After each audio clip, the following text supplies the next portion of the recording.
አደረጉባቸው ለ309 ዓመት። ወለቢቱ ፊ ከህፊሂም 300 ሲኒነ ወዝዳዱ ቲስዓ አለ። በዋሻው ውስጥ 300 ዓመት ቆዩ፣ 9ንም ጨመሩ ይላል። 309 ዓመት ቆዩ። እንቅልፍ ነው የተለቀቀባቸው። ያ ጀማ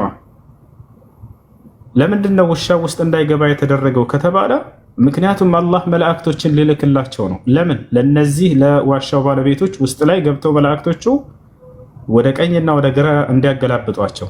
ገብታችኋል አይደለ? ወንቀልቡሁም ዛተል የሚን ወዛተል ሽማል አለ።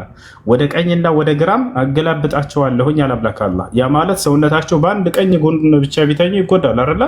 ያ እንዳይሆንባቸው አላህ ሱብሓነሁ ወተዓላ መላእክቶችን ልኮ ወደ ቀኝ ወደ ግራ ያገላብጧቸው ነበር። ገብታችኋል?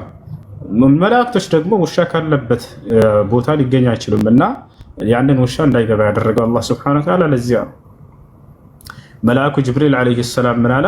ኢና ነሕኑ መዓሸረል መላኢካ ላ ነድኹሉ በይተን ፊሂ ኪላብ ወተማሲል አለ። እኛ መላእክቶች ውሻና ምስል ካለበት ቤት አንገኝም አለ። ገብታችኋል አይደል? ስለዚህ ያሉ ለምንድን ነው ውሻ ካለበት ቦታ የማይገኙት መላእክቶች ከተባለ ምክንያቱም መላእክቶች ንጹህ ናቸው፣ ጠሃራ ናቸው። ጠሃራ ቦታ ካልሆነ በስተቀር አይገኙም። ገብታችኋል? የተወሰኑ መላእክቶች ሲቀሩ እነዚያም ማን ናቸው? መልአኩ መለኩል መውት የሞት መልአክ፣ እርሱ የትም ቦታ ብትሆን የሞት መልአክ መጥቶ ይወስድሃል ጊዜ ከተወሰነበት። ከዛሊክ ልክ እንዲሁ ከተበት አዕማል ልዕባድ የሰዎችን ስራ ጸሐፊዎች መላእክቶች ወኢነ ዓለይኩም ለሓፊዚነ ኪራመን ካቲቢነ ያዕለሙነ ማ ተፍዓሉን ብሏል። በእናንተ ላይ የተከበሩ ጠባቂዎች አሉ ይላል። ገብታችኋል? ወኢነ ዓለይኩም ለሓፊዚን በእናንተ ላይ ጠባቂዎች አሉ፣ ኪራመን ካቲቢን የተከበሩ የሆኑ መላእክቶች ጸሐፊዎች እያለ ገለጻቸው። ያዕለሙነ ማ ተፍዓሉን የምትሰሩትን ሁሉ ስራ ያውቃለዋል። እነዚህ አይለያቸውም። መላኢከቱ ረሕማ የእዝነት መላእክት ግን እነዚያ እንዲህ አይነት ነጃሳ ቦታ ላይ አይገኙም። እነሱ ብቻ ኻስ ናቸው። هذا الكلام من النبي صلى الله عليه وسلم ومن جبريل عليه السلام عام يراد به الخصوص وهي ملائكة الرحمة የእዝነት መላእክቶች ናቸው እንጂ የሚታሰብበት ሁሉም መላእክት እንዳው ነጃሳ ቦታ አይገኝም ማለት አይደለም። ገብታችኋል አይደል? ያ እና እየገቡ እዛ ያገላብጧቸው ነበር መላእክቶቹ። ወንቀልቡሁም ዛተል የሚን ወዛተል ሽማል እነዚህ ለ309 ዓመት ማንም ጠላት ወደዚያ እዛ እንዳሉ አውቀዋል ንጉሶቹ የሀገሪቱና ሰራዊቶቻቸው። ገብታችኋል አይደል? እዛ እንዳሉ ያውቃሉ። ነገር ግን ሄደው ማውጣት አልቻሉም። እነዚያን የዋሻ ሰዎች ልክ ሲቀርቡ ጊዜ አላህ ሱብሓነሁ ወተዓላ በልባቸው ውስጥ ማንም ጠላት መጥቶ ጫፋቸው እንዳይነካ ሽብርን ይጥልባቸው ነበር፣ ይፈሩ ነበር። ለው ጠለዕተ ዐለይሂም ይላል ሙሐመድ ሆይ የዛኔ ብቅ ብትል ኖሮ ለወለይተ ሚንሁም ፊራራ የምትሸሽ ሁነህ ጀርባህን ሰተህ በሮጥክ ነበር ይላል። ወለሙሊእተ ሚንሁም ሩዕባ ከእነርሱ ልብህ በሽብር በተሞላች ነበር ይላል። ማንም ጠላት መጥቶ እነሱን ለመያዝ የተፈርቶ የተሸበረ ሆኖ ጀርባውን ሰጥቶ የሚሮጥ ቢሆን እንጂ በሰላም አይቆማትም ነበር እዛ።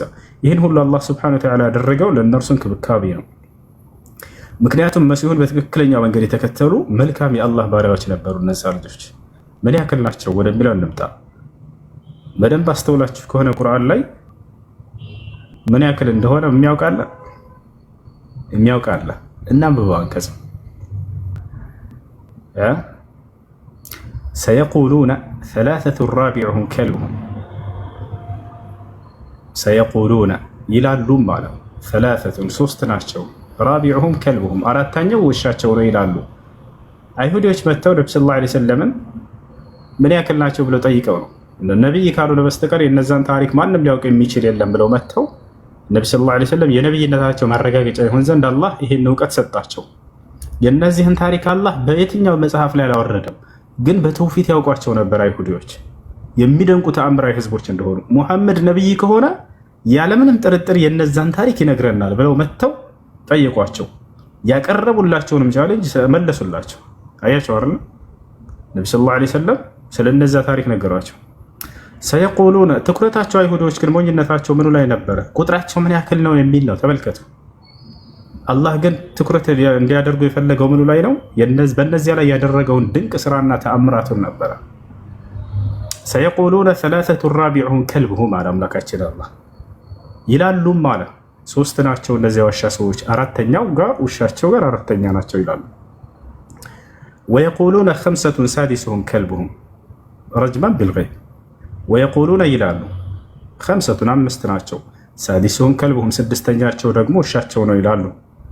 ረጅመን ቢልገይብ የሩቅ ነገርን በመገመት እያለ ተናገረ። አሁን እዚህ ቦታ ላይ ይሄን አላህ ሱብሓነሁ ወተዓላ በግምት እየተናገሩ እያለ አወገዘው። ይሄን ንግግራቸውን በደንብ አስተውሉ፣ ስንት እንደሆነ እንድታውቁ። ምክንያቱም እንደሚታወቁ መጨረሻ ላይ ላ ያዕለሙሁም ኢላ ቀሊል ብሏል አላህ አይደለ? ጥቂት አካል ካልሆነ በስተቀር አያውቃቸውም ብሏል አይደለ? ስለዚህ ጥቂት ከተባሉት መካከል አብዱላህ ብኑ ዐባስ ሲናገር ወአነ ሚነል ቀሊል አለ። እኔ ከነዛ ጥቂት ከተባሉት መካከል ላይ ያውቃለሁኝ እያለ ይናገራል። ታዲያ እንዴት ነው ሊያውቅ የቻለው አብዱላህ ብኑ ዐባስ? አያውን በደንብ አድርጋቸው ተደብር እንድታደርጉት ላሳያችሁ። አላህ ሱብሓነሁ ወተዓላ ሶስት ናቸው አራተኛቸው ውሻቸው ነው ያለውንና አምስት ናቸው ስድስተኛቸው ውሻቸው ነው ያለውን ይሄን ንግግራቸውን አወገዘው። ረጅመን ቢልገይብ ብሎ ገለጸው። ከዚያ በኋላ ያለውንስ ላ ይሄንን በጥርጣሬ መልክ አላደረገውም። ቀጣዩ ሰየቁሉነ ሰላሰቱን ራቢዑሁም ከልቡሁም ወየቁሉነ ኸምሰቱን ሳዲሱሁም ከልቡሁም ረጅመን ቢልገይብ ወየቁሉነ ሰብዐቱን ወሳሚኑሁም ከልቡሁም ወየቁሉነ ሰብዐቱን ሰባት ናቸው ይላሉ፣ ስምንተኛቸው ደግሞ ውሻቸው ነው። ይሄንስ ጥርጣሬ ብሎ ገለጸው አላህ? ላ ቁል ረቢ አዕለሙ ቢዒደትህም ጌታዬ ስለ ቁጥራቸው አዋቂ ነው በላቸው። ማ ያዕለሙሁም ኢላ ቀሊል ላ ያዕለሙሁም ኢላ ቀሊል ጥቂት አካል ካልሆነ በስተቀር አያውቃቸውም እያለ አላህ ሱብሓነሁ ወተዓላ ተናገረ። አያቸው አይደለ? ስለዚህ አብዱላህ ብኑ ዐባስ ወአነ ሚነል ቀሊል አለ። እኔ ከነዛ ጥቂት ከተባሉት ከሚያውቋቸው መካከል ነኝ ይላል።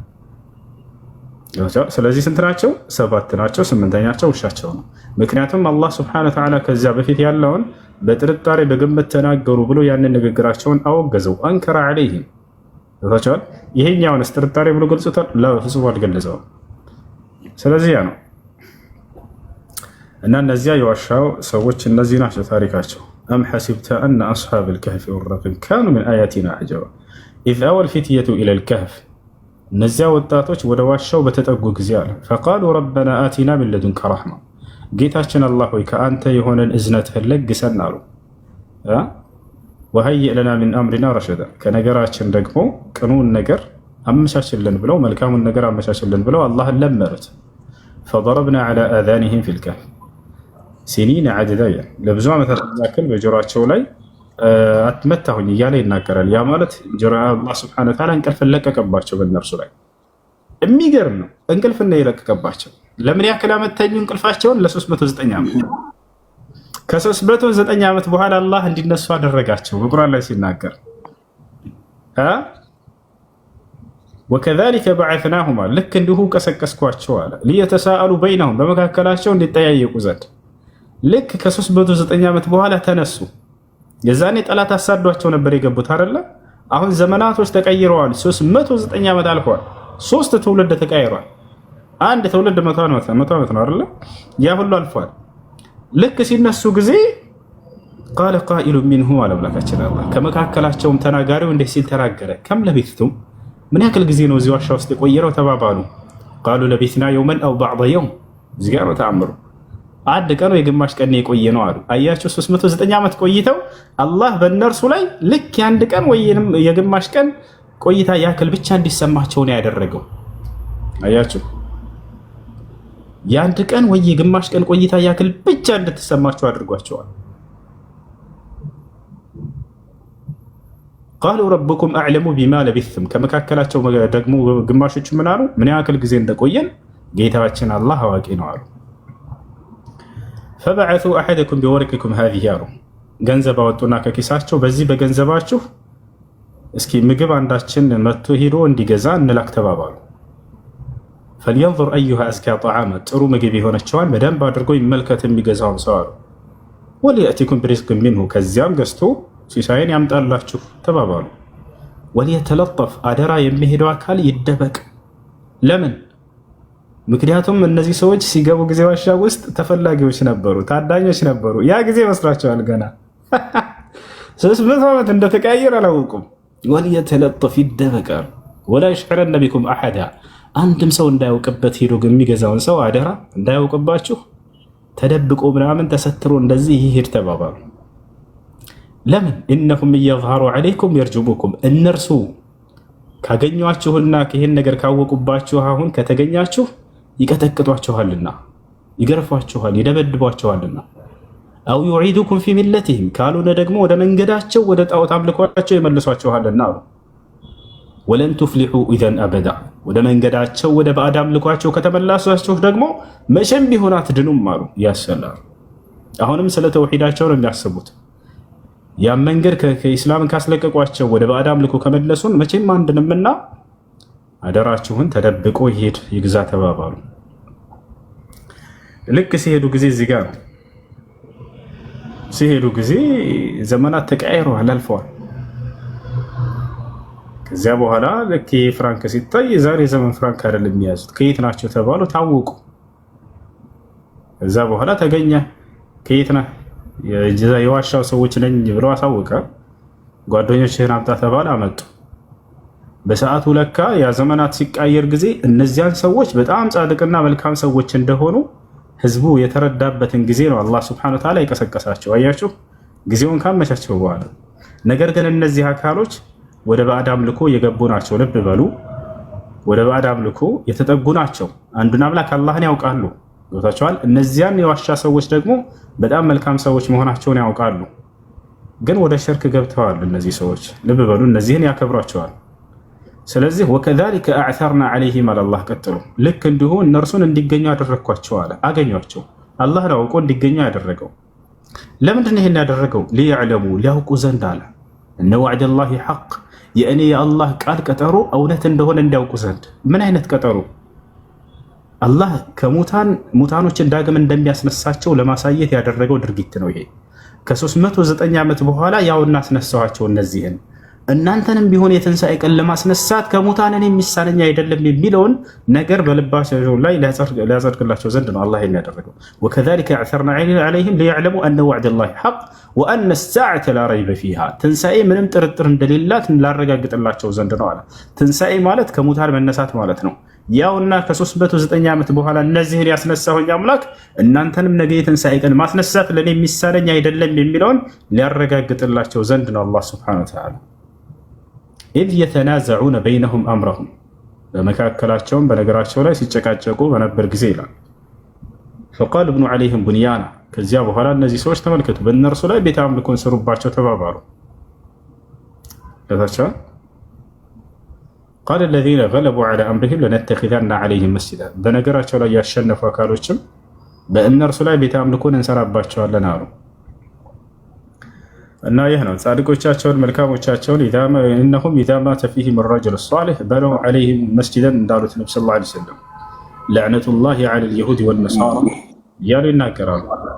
እነርሱ ጻድቆቻቸው ላይ በሚባቸው ጊዜ በእነርሱ ላይ ቤተ አምልኮን ይሰሩባቸዋል ብለው ተናገሩ። ከዚያ በኋላ የዒሳን መንገድ የበረዙ ሰዎች ናቸው እነዚያ ሰዎች። በእነዚህ ጻድቅ ናቸው ቅዱስ ናቸው በሚል ቤተ አምልኮ ሰሩባቸው። በዚያ ለነተኺዘነ ዐለይሂም መስጂዳ እያለ ይናገራል።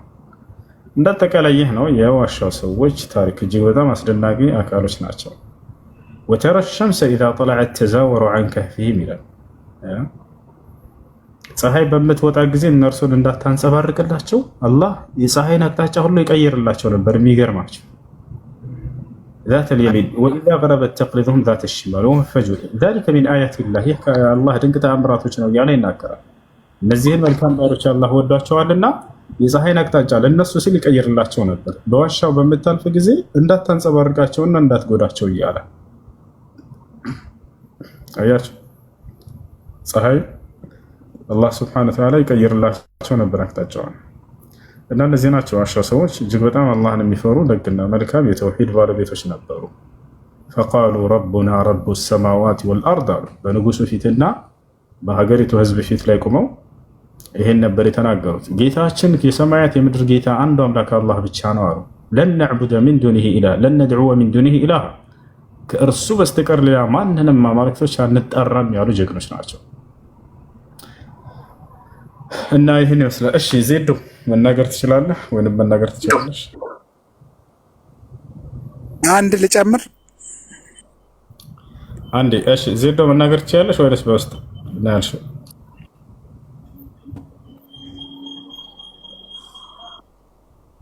ይሰማል? እሺ ስለ አስሐቡል ጀነት ሰዎች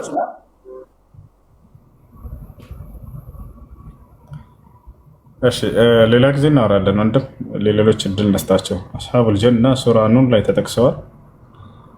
የታሪክ ሰዓቶች ሌላ ጊዜ ኢንሻአላህ። እሺ ጥያቄ አለ ገንጥል ሌላ ከላይ ዳሱ ሱረቱል ፊልም አለ ሌላ ጊዜ ኢንሻአላህ። ዳሱ ደሱ እሺ ናሙስ الو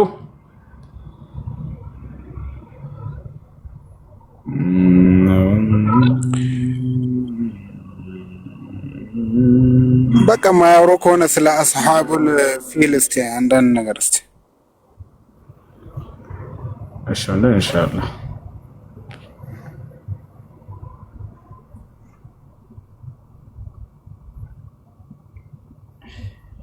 أصحاب الفيل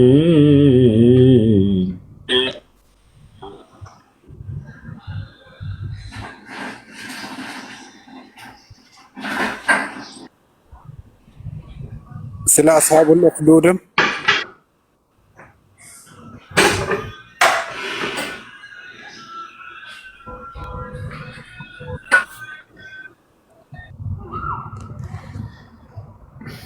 እንደውም አጠገብህን መጥቼ ብታስቀረኝ ደስ ላይ ነበር ወላሂ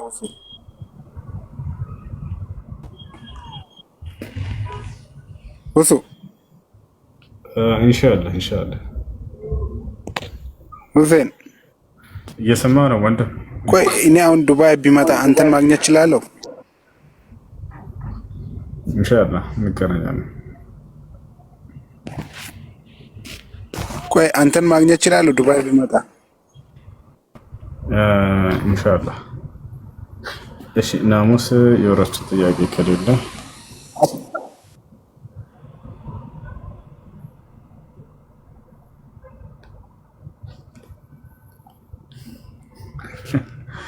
እሺ እንጀራ አትችልም እያለ ነው። እንጀራ አትችልም እያለ ነው። ይሻላል።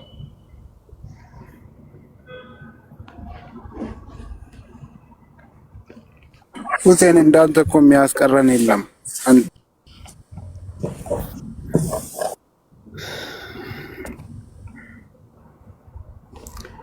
እሺ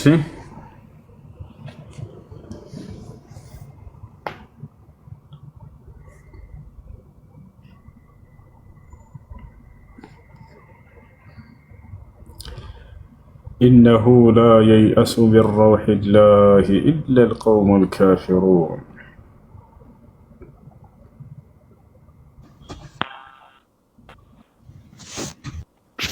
السلام عليكم. عليكم السلام ورحمة الله وبركاته. አንድ ጥያቄ ነበረኝ።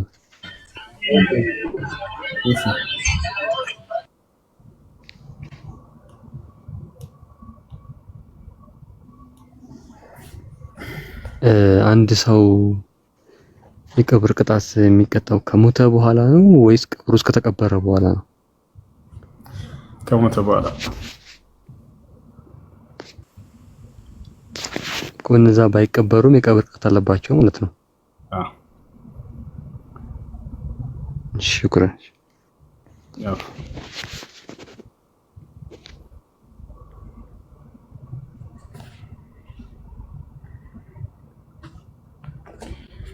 እሺ ወንድሜ ነህ ተሻለህ ወይ? አዎ ተሽሎኛል አልሐምዱሊላህ። ሰላም አለይኩም። አለይኩም ሰላም ወራህመቱላሂ ወበረካቱ። እሱ እንዴት ነህ? ደህና ነኝ አልሐምዱሊላህ። እኔ መልክ ውዶ ማድረግ እንዴት ልበልህ? እርጉዝ ነኝና ውዶ ሳረግ እግሬ መታጠብ አልችልም። ዝም ብዬ በውሃ ነክቼ ነው የምሰግደው።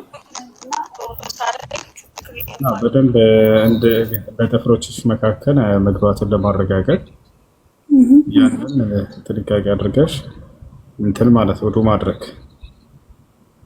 እንደዛ ማድረግ። እሺ ወንድም አመሰግናለሁ።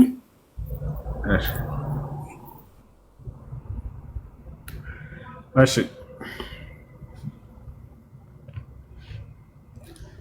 السلام عليكم. عليكم السلام. እንዴት ነህ? ደህና ነኝ። ሴት መላጣ ከሆነች ሂጃብ ማድረግ ግዴታ ነው እንዴ ይላል። አዎ በሰሞኑ ባሏ እንዳታንጸባርቀው ምናምን። እሺ ምን አልከኝ?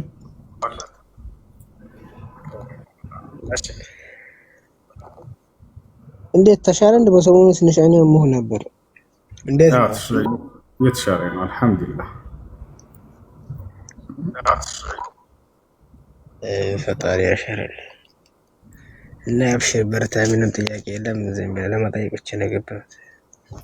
መርሐባ ጀዛከላህ ኸይር። ሰላም እንዴት ነህ? ሰላም አማን ነው? ደህና ነህ? አለን አልሐምዱሊላህ። አላ እሺ መስለም ፈልጌ ነበረ። እሺ መስለም ፈልገሽ ነው? እሺ ስለ እስልምና ሰምተሻል ከዚህ በፊት አይደለ? አይ ብዙም ትምህርት የለኝም ባዘው። እሺ ባጭሩ ስለ ኢስላም ልንገርሽና ከዛ በኋላ ሻል ያለን። እሺ እሺ እሺ ባጭሩ ኢስላም ብሎ ማለት አምላክ በነቢያት በኩል ለሰው ዘር ሁሉ የደነገገው ብቸኛው መለኮታዊ ሃይማኖት ነው። አምላክ አላህ ሱብሓነሁ ወተዓላ ከመጀመሪያው ነብይ ጀምሮ እስከ መጨረሻው ነብይ ድረስ ነብያትን ሁሉ ያዘዘበት ብቸኛው መለኮታዊ ሃይማኖት ነው። ይህን በቁርአን ላይ ሲናገር ምን ይላል? ሸረዐ ለኩም ሚነ ዲን ማ ወሳ ቢሂ ኑሐን ወለዚ አውሐይና ኢለይከ ወማ ወሰይና ቢሂ ኢብራሂመ ወሙሳ ወዒሳ ይላል። እነሆ ይህን እስልምናን ሃይማኖት ደነገግኩላችሁ ከእናንተ በፊት ለኖህ፣ ለአብርሃም፣ ለሙሴ፣ ለመሲሁ ደንግጌላቸው የነበረውን ሃይማኖት እያለ ይናገራል። ስለዚህ አንደኛ ደንጋጊው አምላክ አላህ ራሱ ነው። ሁለተኛ የደነገገው ለነቢያቶች ሁሉ ነው። ነቢያቶች ሁሉ በየዘመናቸው ይሄን ኢስላምን ተከተሉ እያሉ ለትውልዶቻቸው ያስተምሩ ነበር። ለምሳሌ ያዕቆብን ብንወስድ ወያዕቆብ ያ በንየ ኢነላህ አስጠፋ ለኩም ዲን ፈላ ተሙቱና ኢላ ወአንቱም ሙስሊሙን ይላል። ያዕቆብ ምን አለ? ልጆቼ ሆይ እነሆ አምላካችሁ አላህ አንድ ሃይማኖት እስልምናን ብቻ መርጦላችኋል፣ አደራ ልጆቼ ሙስሊሞች ሆናችሁ እንጂ አትሞቱ እያለ ይናገራል። የያዕቆብ ልጆች ሁላቸውም እኛ ሙስሊሞች ነን እያሉ እዚያው ላይ ቃል በቃል ይናገራሉ። አም ኩንቱም ሹሃዳ ኢዝ ሐደረ ያዕቁብ አልመውት ኢዝ ቃለ ሊበኒህ ማ ተዕቡዱን ቃሉ ነዕቡዱ ኢላሀከ ወኢላሀ አባኢከ ኢብራሂም ወኢስማዒል ወኢስሐቅ ኢላሀን ዋሒደን ወነሕኑ ለሁ ሙስሊሙን። የሁላቸውም የያዕቆብ ልጆች በአንድ እኛ ሙስሊሞች ነን እያሉ ይናገራሉ። ከነሱ መካከል አንደኛው ዮሴፍ የተመረጠለት ልጁ ነበር። ዮሴፍ በግብፅ ሀገር ላይ ስልጣንንና ሹመትን ተሰጥቶ ነበር። እርሱም ራሱ ሙስሊም እንደነበር ቃል በቃል ሲናገር ምን ይላል? ተወፈኒ ሙስሊመን ወአልሕቅኒ ቢሷሊሒን፣ አደራ አምላኬ አላህ ሙስሊም አድርገህ ግደለኝ እያለ ይናገራል። ልክ እንዲሁ ሙሴ ሙስሊም ነበር። ልክ እንዲሁ ተከታዮች ሙስሊሞች ነበሩ። ማስረጃ ወኢዝ ቃለ ሙሳ ሊቀውሚሂ ኢንኩንቱም አመንቱም ቢላሂ ፈዐለይሂ ተወከሉ ኢንኩንቱም ሙስሊሚን። ሙሴ ለህዝቦቹ ሙስሊሞች እንደሆናችሁ በእርሱ በአላህ ላይ ብቻ ተመኩ እያለ አስተማራቸው ይላል። ህዝቦቹ ሙስሊሞች እንደነበሩ ሲናገሩ ረበና አፍሪግ ዐለይና ሰብረን ወተወፈና ሙስሊሚን፣ ጌታችን አላህ ሆይ ሙስሊሞች አድርገህ ግደለን ይሉ ነበር ይላል። አብርሃም ስለ አብርሃም ሱረቱል አሊ ዒምራን ምዕራፍ 3 ቁጥር 67 ላይ ምን ይላል? ማ ካነ ኢብራሂሙ የሁድየን ወላ ነስራንየን ወላኪን ካነ ሐኒፈን ሙስሊማ ወለም የኩን ሚነል ሙሽሪኪን ይላል። አብርሃም ሙስሊም ነበር እያለ ቃል በቃል ይናገራል። ኖህ ቃል በቃል እኔ ሙስሊም ነኝ እያለ ይናገራል። ወኡሚርቱ አን አኩነ ሚነል ሙስሊሚን አለ ኖህ፣ እኔ ከሙስሊሞች እንደሆን ታዘዝኩኝ አለ። አምላክ ያዘዘው ሙስሊም እንዲሆን ነበር። ይህ ነው የመሲሁ ሐዋርያቶች ቃል በቃል በሁለት ቦታ ላይ እኛ ሙስሊሞች ነን እያሉ ይናገራሉ። ሱረቱል ማኢዳ ምዕራፍ 5 ቁጥር 111 ላይ ወኢዝ አውሐይቱ ኢለል ሐዋርይን አን አሚኑ ቢ ወቢረሱሊ ቃሉ አመና ወሽሀድ ቢአንና ሙስሊሙን ይላል። ቃል በቃል ይላል ሐዋርያቶች እኛ ሙስሊሞች ነን አሉ ይላል። በሱራ አልዕምራን ላይ ልክ እንዲሁ ሐዋርያቶች ፈለማ አሐሰ ዒሳ ሚንሁም ልኩፍረ ቃለ መን አንሳሪ ኢለላህ ቃለ ልሐዋርዩነ ነሕኑ አንሳሩላህ አመና ቢላሂ ወሽሀድ ቢአንና ሙስሊሙን ይላል። ቢአንና ሙስሊሙን እኛ ሙስሊሞች መሆናችንን መስክር አሉ እያለ ይናገራል። ይህን መንገድ ነው አምላክ የመጨረሻውን ዘመን ነቢይ ሙሐመድን ሰለላሁ ዐለይሂ ወሰለም አስነሳና የእነዚህን የቀደሙትን የነቢያትን መንገድ ለትውልድህ አስተምር ብሎ አላህ ሱብሓነሁ ወተዓላ አዘዛቸው። እርሳቸውንም የነቢያት የመጨረሻ እና መደምደሚያ ያደረጋቸው። ወላኪን ረሱለላህ ወኻተመ ነቢይን ይላል። ሙሐመድ ግን የእኔ መልእክተኛ የነቢያቶቼ መደምደሚያ ነው እያለ ይናገርላቸዋል። ይህ ነው እና ኢስላም ማለት አምላክ በነቢያት በኩል ለሰው ዘር ሁሉ የደነገገው ብቸኛ መለኮታዊ ሃይማኖት ነው። አምላክ ኢስላምን ከተከተላችሁ በቀጣዩ ዓለም የዘላለማዊ ሕይወትን ልሰጣችሁና ገነትን ላስገባችሁ እያለ ቃል ገብተዋል። በቁርአን ላይ ሲናገር الذين آمنوا بآياتنا وكانوا مسلمين ادخلوا الجنة ይላል። እነዚያ ሙስሊም የሆኑትን ገነትን ግቡ ነው የምላቸው ከሞት በኋላ እያለ ይናገራል። ነብዩ ሰለላሁ ዐለይሂ ወሰለም الجنة لا يدخلها إلا نفس مسلم አሉ። ገነትን ሙስሊም ነፍስ እንጂ ሌላ ማንም አይገባበትም እያሉ ይናገራሉ። ታዲያ የእስልምና አስተምህሮት የመጀመሪያው ትዕዛዝና አምር ምንድን ነው ከተባለ የትዕዛዛት ሁሉ ፊተኛና መጀመሪያ ምንድን ነበር? የነብያቶች ታውቃላችሁ፣ ያው ራሱ ነው። የትዕዛዛት ሁሉ መጀመሪያና ፊተኛ ነብዩ ሙሐመድ ሰለላሁ ዐለይሂ ወሰለም ሲያስተምሩ ምን አሉ? አምላክ አንድና ብቸኛ እንደሆነ ማመንና እርሱን በብቸኝነት መገዛት ነው እያሉ ተናገሩ። ፈዕለም አነሁ ላ ኢላሃ ኢለላህ ይላል። ሙሐመድ ሆይ እወቅ፣ ከእውቀትም ሁሉ የመጀመሪያውና ተቀዳሚው ከእኔ ከአምላክህ ከአንዱ ከአላህ በስተቀር በእውነት የሚመለክ ሌላ አምላክ የለም የሚለውን ማወቅ ነው እያለ ይናገራል። ያችሁ ነብያቶችም ይሄን ያስተማሩት ያ አንድ አምላክ በብቸኝነት መመለክ አለበት። አምላክ አንድ ብቻ ነው፣ በአንድነቱ ላይ ሶስትነት የለበት። አምላክ ዘላለማዊ ሕያው ነው፣ በሕያውነቱ ላይ ቦትነት የለበት። አምላክ መለኮት ብቻ ነው፣ በመለኮትነቱ ላይ ሰውነት የለበት። አምላክ ጌታ ብቻ ነው፣ በጌትነቱ ላይ ባርነት የለበት። አምላክ ኃያልና አሸናፊ ነው፣ በአሸናፊነቱ ላይ ተሸናፊነት የለበትም በፍጹም። ያሸዋረን ይሄን መለኮታዊ ባህሪያቶችን የአምላክን ነብዩ ሰለላሁ ዐለይሂ ወሰለም አስተማሩ። የነብያት ሁሉ ሃይማኖት የሆነውን ኢስላምን ለትውልድ እንዲከተሉ ይህንን አስተምር ተብለው ታዘዙ። የአብርሃም የኢስሐቅ የያዕቆብን አምላክ አንዱን አምላክ በብቸኝነት እንድታመልኩ መተሰበኩ። አላህ በቁርአን ላይ ሲናገር ምን ይላል? በል ጃአ ቢልሐቅ ወሰደቀል ሙርሰሊን፣ ሙሐመድ እውነትን ይዞላቸው መጥቷል ከእኔ ዘንድ፣ እንዲሁም የቀደሙትንም ነቢያት እውን ብሏቸዋል ወይም አረጋግጧቸዋል እያለ ይናገራል። ይሄ ነው ኢስላም ብሎ ማለት። እሺ ሜትሽናቸው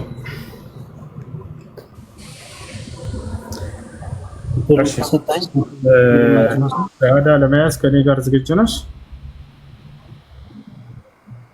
ወይ እስልምናን ለመቀበል ዝግጁ ነሽ? አዎ። እሺ የምለውን ቃል አብረሽ እየተከተልሽ በይ። እሺ አሽሀዱ አላ ኢላሃ ኢለላህ ወአሽሀዱ አነ ሙሐመደን ረሱሉላህ። ማሻአላህ። ከዚህ በኋላ ሙስሊሙ ነሻል። አሁን ያልሽው ቃል የሸሃዳ ቃል ወይንም የምስክር ቃል ይባላል። የእስልምና ሃይማኖት የመጀመሪያው ትዕዛዝና መሰረት ነው። ትርጉሙ አሽሀዱ አን ላ ኢላሃ ኢለላህ ማለት እነሆ ከአንዱ አምላክ ከአላህ በስተቀር በእውነት የሚመለክ ሌላ አምላክ የለም ብዬ መሰክራለሁ ማለት ሲሆን፣ ወአሽሀዱ አነ ሙሐመድን ረሱሉላህ ማለት ደግሞ ሙሐመድም የአላህ መልእክተኛና ነቢይ ናቸው ብዬ መሰክራለሁ ማለት ነው። ይህ ነው የመሲሁ ሐዋርያቶች ቃል በቃል ሲናገሩ ምን አሉ? ወኢዛ ወሐይቱ ኢለል ሐዋርይን አን አሚኑ ቢ ወቢረሱሊ ቃሉ አመና ወአሽሀዱ ቢአንና ሙስሊሙን ይላል። ወደ እስልምና ሲገቡ ጊዜ የተናገሩት ቃል ያን ራሱን ነው አምላክ አላህ ሱብሓነሁ ወተዓላ በነቢያት ዘመን ሲያዘው የነበረውን የሸሃዳ ቃል ነው ዛሬ እንድንል ያዘዘው። የመሲሁ ሐዋርያቶች አን አሚኑ ወቢረሱሊ ተባሉ። በእኔ በአምላካችሁ በአላህ እመኑ፣ በላኩላችሁ መልእክተኛና ነቢይም እመኑ ተባሉ። እነሱም ምን አሉ? እነሆ በአምላካችን በአላህ አምነናል፣ በተላከው መልእክተኛና ነቢይ አምነናል ብለው መሲሁን እንደ መልእክተኛ ተቀበሉ። ወሽሀድ ቢአንና ሙስሊሙን አሉ መጨረሻ ላይ። በዚህም ምክንያት እኛ ሙስሊሞች መሆናችንን መስክርልን አሉ። የሙስሊምነታቸው ማስመስከሪያ ቃል ምንድን ነው? ለአንዱ አምላክ ለአላህ ሱብሓነሁ ወተዓላ አምላክነቱን መመስከር፣ እንዲሁም በዘመኑ የተላከላቸውን መልእክተኛ እንደ መልእክተኛ መቀበላቸው ነበረ። ይህን ይመስላል። እሺ አንድ ሰው እስልምና በመቀበሉ ምን ያገኛል ከአምላኩ ዘንድ የሚለውን በአጭሩ ልንገርሽ። አንድ ሰው ከሰለመ በኋላ የሚያገኘው ምንድን ነው ከተባለ የመጀመሪያ የሚያገኘው የኃጢአትን ሁሉ ምህረትና ስርየት ነው። አንድ ሰው በሰለመበት ቀን ያለፈ ኃጢአቱና ወንጀሉ ሁሉ ይማርለታል። ይህን አላህ በቁርአን ላይ ሲናገር ምን ይላል? ሱረቱል አንፋል ላይ ቁል ሊለዚነ ከፈሩ ኢየንተሁ ይግፈር ለሁም ማ ቀድ ሰለፍ ወኢን የዑዱ ፈቀድ መደት ሱነቱል አወሊን ይላል። ሙሐመድ ሆይ ለእነዚያ ለካዱት እንዲህ በላቸው፣ ከክህደታቸው ቢቆጠቡ ያለፈ ኃጢአታቸው ሁሉ ይማርላቸዋል ንገራቸው አለ። ይግፈር ለሁም ማ ቀድ ሰለፍ፣ ያለፈ ወንጀላቸው ሁሉ ይማርላቸዋል አለ። ነቢያችን ሰለላሁ ዐለይሂ ወሰለም ሐዲስ ላይ አልኢስላም የጅቡ ማ ቀብለሁ አሉ። አንድ ሰው እስልምና ሲቀበል ያለፈ ኃጢአቱ ሁሉ ይማርለታል እያሉ ተናገሩ። ይሄ ነው የመጀመሪያ የሚያገኘው። አንድ ሰው ሲሰልም ጊዜ ከእናቱ ሆድ እንደወጣ ሕፃን ልጅ ያለምንም ኃጢአት ይሆናል። አምላካችን አላህ ሱብሓነሁ ወተዓላ ወደ እርሱ ተመላሽ ሰዎችን ኃጢአታቸውን ሁሉ ሊምርላቸው ቃል ገብቷል። እርሱ ወደ ምህረቱ እየጠራቸው ነው። ገብቷችኋል? ወደ ምህረቱ እየጠራን አላህ ሱብሓነሁ ወተዓላ በቁርአን ላይ ምን ይላል? የሚገርማችሁ ሱረት ሩም ላይ ምዕራፍ 30 ቁጥር 30 ላይ ፈአቂም ወጅሀከ ሊዲን ሐኒፋ ይላል። የሰው ልጅ ሆይ ለቀጥተኛው ሃይማኖት ለኢስላም ብቻ ፊትህን አዙር አለ። ወደ ሌሎች ሃይማኖቶች እንዳትዞር። ፊጥረት ላህ ለቲ ፈጠረ ናስ ዐለይሃ አለ። እኔ ሰዎችን ሁሉ ስፈጥራቸው ጊዜ የፈጠርኩባቸው የተፈጥሮ ሃይማኖታቸው ሲሆን ኢስላም አለ። የተፈጥሮ እምነታችን እንደሆነ ከገለጸ በኋላ ምን አለ? ላ ተብዲለ ሊኸልቂላህ የእኔን የአላህ ፍጥረታቶቼን እምነታቸውን መቀየር አይቻልም፣ እምነታቸውን አትቀይሩባቸው ይላል። እንደፈጠርኳቸው ተዋቸው። ዛሊከ ዲኑል ቀይም ይህ ነው ቀጥተኛው ሃይማኖት አለ። ወላኪን አክሰረ ናስ ላ ያዕለሙን ነገር ግን አብዛኞቹ ሰዎች ይህን እውነት አያውቁም ካለ በኋላ ሙኒቢነ ኢለይህ ወተቁህ ወአቂሙ ሰላተ ወላ ተኩኑ ሚነል ሙሽሪኪን ሚነል ለዚነ ፈረቁ ዲነሁም ወካኑ ሺዓ ኩሉ ሕዝቢን ቢማ ለደይሂም ፈሪሁን አለ። ሙኒቢነ ኢለይህ ወደ እኔ ተመላሾች ሁናችሁ ኑ እያለ ይጠራቸዋል ባሪያዎቹን። ወተቁሁ እኔንም ብቻ ፍሩኝ፣ ወአቂሙ ሶላት ስግደትንም ለእኔ ብቻ ስገዱ አለ። ወላ ተኩኑ ሚነል ሙሽሪኪን በእኔ ላይ ከሚያጋሩት አትሁኑ አለ። ይህን ይመስላል እና አንድ ሰው እስልምናን በመቀበሉ በቀጣዩ ዓለምስ ምን ተስፋ አለው? የተሰጠው ተስፋ አለ ወይ ሲባል ጊዜ አዎ፣ አምላካችን አላህ ሱብሓነሁ ወተዓላ እስልምናን ለተቀበሉ ሰዎች ቃል በቃል በቁርአን ላይ ከሞት በኋላ የዘላለማዊ ሕይወትን ሊሰጣቸው ልክ እንዲሁ ደግሞ በዚያ ላይ ገነትን ሊያወርሳቸው ቃል ገብቷል። ይሄም በቁርአን ላይ ሲናገር ሱራ ሉቅማን ላይ ምን አለ? ኢነ ለዚነ አመኑ ወዐሚሉ ሷሊሓት ለሁም ጀናቱ ነዒም ኻሊዲነ ፊሃ ወዕደ ላሂ ሐቃ ወሁወል ዐዚዙል ሐኪም አለ። እነዚያ በእኔ አምነው መልካምን የሰሩ ሰዎች ለእነርሱ ገነት አለችላቸው አለ። በእርሷም ውስጥ ዘውታሪዎች ናቸው። የእኔ ቃልም እውነት ነው፣ እኔ አሸናፊና ጥበበኛ የሆንኩኝ አምላካችሁም ነኝ እያለ ይናገራል። በሌላ ቦታ ላይ ምን ይላል? ሱረቱል በቀራ ላይ ወበሽር ለዚነ አመኑ ወዐሚሉ ሷሊሓት አነ ለሁም ጀናት፣ ሙሐመድ ሆይ ለእነዚያ ላመኑትና መልካምን ለሰሩት ለእነርሱ ከሞት በኋላ ገነት እንዳለችላቸው አብስራቸው ከወዲሁ ምድር ላይ ያሉ ይላል። በሌላ ቦታ ላይ ምን ይላል? አላህ ወዐደ ላሁ ለዚነ አመኑ ወዐሚሉ ሷሊሓት ጀናት ይላል። እነዚያ በእኔ አምነው መልካምን ለሰሩ ሰዎች ገነትን ቃል ገብቼላቸዋለሁ እያለ እርሱ ራሱ ቃል እንደገባልን ይነግረናል። በሌላ ቦታ ላይ ሊዩድኺለል ሙእሚኒነ ወልሙእሚናት ጀናት ይላል።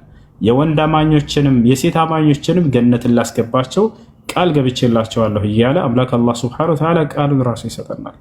ልክ እንዲሁ ነቢ ሰለላሁ ዐለይሂ ወሰለም ሐዲስ ላይ ምን አሉ? አልጀነቱ ላ የድኹሉሃ ኢላ ነፍሱን ሙስሊማ፣ ገነትን ሙስሊም ነፍስ እንጂ ሌላ ማንም አይገባባትም ከወዲሁ እያሉ ይናገራሉ ማለት ነው። ይህን ይመስላል። ከላይ ያለችው ልጅ ዚክራ የምትባለውን ፎሎ አድርገህ እስላማዊ ትምህርቶች እንድትማሪ ግሩፕ እንድትገቢ ታግዝሻለች። ከእሷ ጋር አውርሽ። ስሟ ማነው? ኤም ፎሎ አድርገሻለሁ፣ መልሽልኝና እጽፍልሻለሁ በውስጥ። እሺ ከላይ ያለችው ዚክራ አውራት። እሺ ፎሎ ባክ መልሽልሻለሁ። እሺ ጥያቄ ምንድን ነው?